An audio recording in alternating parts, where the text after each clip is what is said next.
Hi, this is Jason Fielder with the Daily Forex Report for May 17th. We are looking at the US-Japanese yen pair.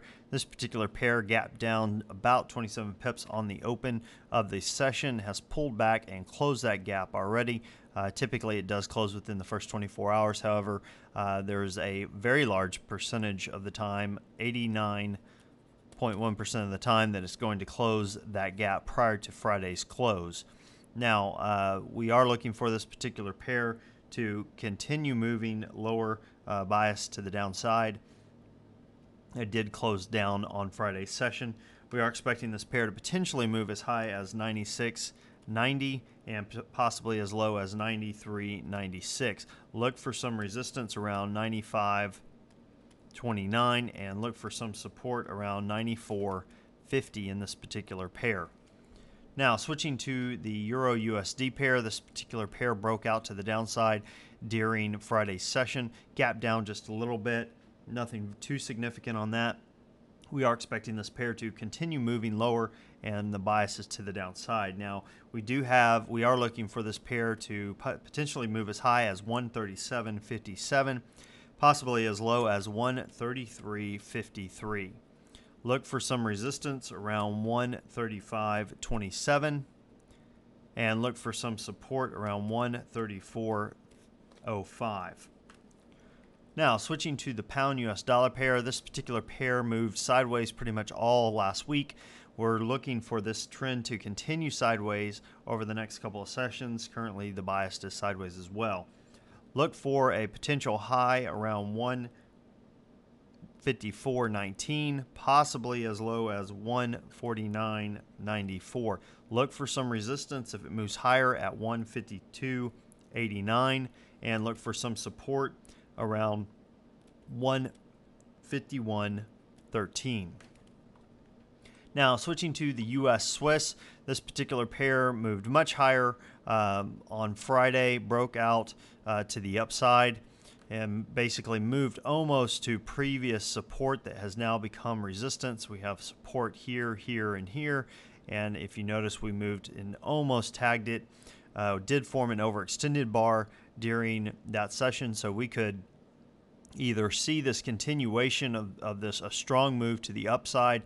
If that does indeed happen, if we get a break above this high and it continues higher, we could definitely see this 114.20 area hit over the next session or two.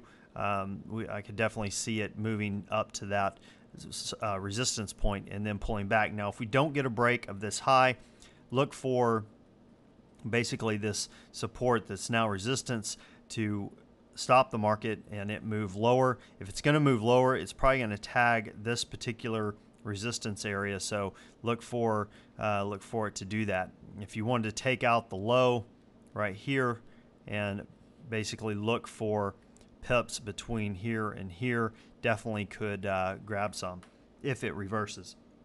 Now, we are looking for this pair to potentially move as high as 113.43 and possibly as low as 109.53. Look for some resistance around 112.29 and look for some support around 111.21. Well, that about does it for today. We did have one other overextended bar I wanted to tell you about, and that's in the Euro Swiss. This particular pair moved much higher. It's basically closed the session at previous resistance areas. If we get a break above this particular high, we could see it move up to this point, to this session's high during this next session, so you could definitely keep an eye on that. This pair did gap down, so its potential to move and close that gap is pretty great, especially if we get a reversal. Now, if it starts to move lower, definitely look for it to stop around the 1.5095 area, the 1.5100 area, somewhere in there. Well, that about does it for the charts for today.